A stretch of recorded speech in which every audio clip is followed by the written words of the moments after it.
બાપુના પરમ ઉપાસક સાંસારિક એકમાત્ર શિષ્ય જેમણે તપ, મળ અને ધનથી ગુરુ ચરણોમાં પોતાના જીવનને સમર્પિત કર્યું હતું, જેની અડગ શ્રદ્ધા અને સાચા હૃદયની ભક્તિ ભાવનાથી પ્રેરાથી પૂ. બાપુએ જેમને પોતાની સાધનાનો અમુક ભાગ સમર્પિત કર્યો હતો તેવા શ્રોય સ્વ ગોપાળદાદા પણ સદુથલાના જ વતની અને આ લખનારના જીવનપાલક હતા.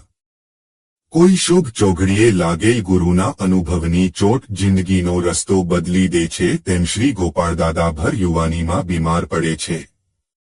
જીવનમરણ વચ્ચે આજીવાતમાં ઝોલા ખાઈ રહ્યો છે. એમના ધર્મપત્ની સ્વ. જમનાબાને લાગ્યું કે કદાચ ભરયુવાનીમાં રંડાપો આવશે. મરણ પથારીએ પડેલ ગોપાળદાદાને ગુરુકૃપાનો અદ્ભુત અનુભવ થાય છે. એક સંત બટુક સ્વરૂપ હાથમાં લાલ ધોકો સફેદ દાઢીને સફેદ જટા આવી માથે હાથ મૂકીને કહે છે, અલ્યા કેમ સૂતો છે? ઊભો થા. તારે તો હજુ ઘણું જીવવાનું અને ઘણું કામ કરવાનું બાકી છે. ને આ સંત અર્દશ્ય થઈ જાય છે. પૂક વાઘેશ્વરી પુરી બાપુની દયાકૃપાના પરિણામે સ્વરૂપ થોડા દિવસોમાં સ્વ. ગોપાળદાદા સાજાનરવા થઈ ગયાને ત્યાર પછી આ જીવાત્માને લગની લાગી સાધુસંતોની સેવા કરવાની. સંસારમાં જળ કમળવત રહીને પકડી લીધા ચરણો શ્રી ઉમેદપુરી બાપુના. પૂર્વજન્મના ઋણાનુબંધે બંને વચ્ચે આધ્યાત્મિક સંબંધો બંધાયા. સ્વ. ગોપાળદાદાની દીકરી સ્વ. પાર્વતીબેન જે બાળ વિધવા હતા અને તેમની સાથે સદુથલા રહેતા હતા. ગામમાંથી રણુજા, રામદેવરા ની યાત્રા કરવા સંઘ જવાનો હતો.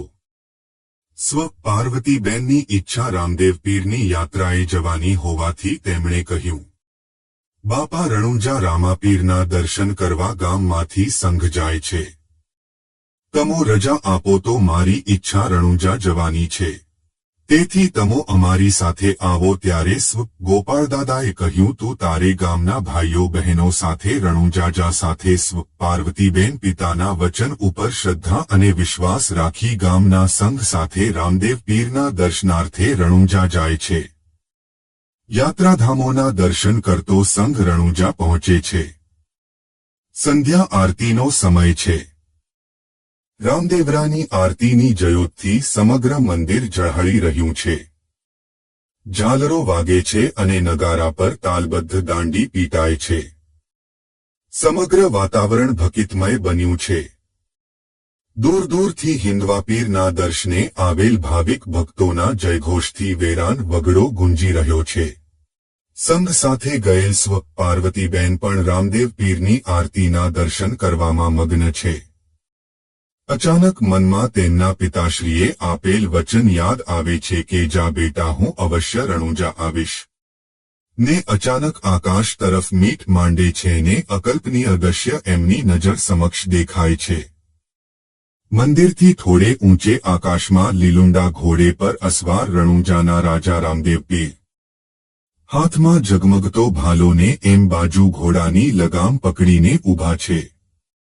પૂક ઉમેદપુરી બાપુને બીજી બાજુ.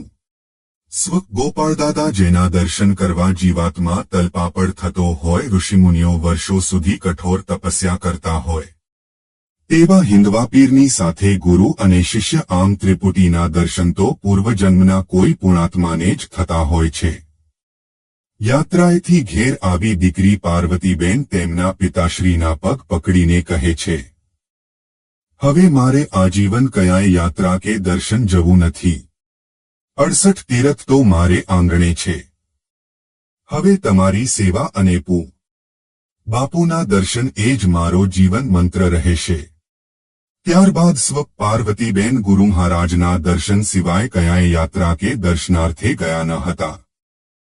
આ છે ગુરુ શિષ્યના આધ્યાત્મિક અતૂટ સંબંધનું જીવંત ઉદાહરણ. કોઈ પણ સેવક અંતરની ભાવનાથી પૂ. બાપુને પ્રાર્થના કરે તો આજે પણ એની વિકટ પરિસ્થિતિનું અવશ્ય માર્ગદર્શન મળી રહે છે. ને સૂડીનો ઘા સોયથી ટળે છે.